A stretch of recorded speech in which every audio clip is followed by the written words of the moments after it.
ഇത് കണ്ടോ? ഡാഡി കൊടുത്തതാ. റിക്വസ്റ്റുകളൊക്കെ വരാൻ തുടങ്ങി. നല്ലതാന്ന് കണ്ട എന്തായാലും ഉറപ്പിക്കും. ലവ് മാരേജ് ഒന്നും വീട്ടിൽ സമ്മതിക്കും തോന്നണില്ല.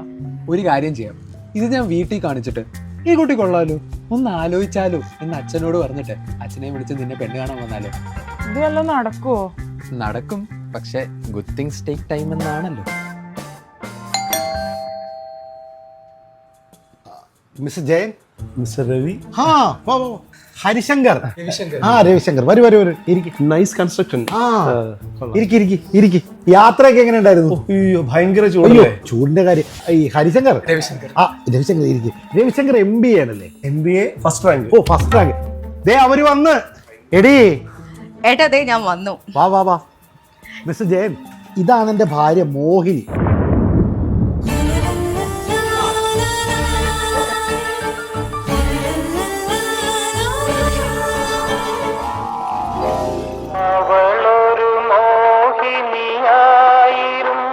ചേട്ടാ, ഇത് കണ്ടോ? ഈ വിവാഹ പങ്ക്തിയിൽ ഡാഡിന്റെ പരസ്യം കൊടുത്തിരിക്കുവാ. എന്നെ ആരെങ്കിലും കെട്ടിക്കൊണ്ടു. ചേട്ടാ, അങ്ങനെ വന്നാ എന്റെ കയ്പ് കൊടുത്ത് മുടങ്ങും. ഞാൻ ഈ പരസ്യം വീട്ടിൽ കൊണ്ട് കാണിച്ചിട്ട് ഈ പെൺകുട്ടി കൊള്ളാലോ എന്ന് പറഞ്ഞ് അമ്മാവനെയും കൂട്ടി ഞാൻ നിന്റെ വീട്ടിൽ പെണ്ണ് കാണാൻ വന്നാലോ? അങ്ങനെയൊക്കെ നടക്കും ചേട്ടാ? നടക്കും. ഈ പപ്പടവടയാണ് സത്യം. നീ വണ്ടി കയറി. അമ്മാവനെയും വിളിച്ചോണ്ട് നാളെ തന്നെ ഞാൻ വരാം.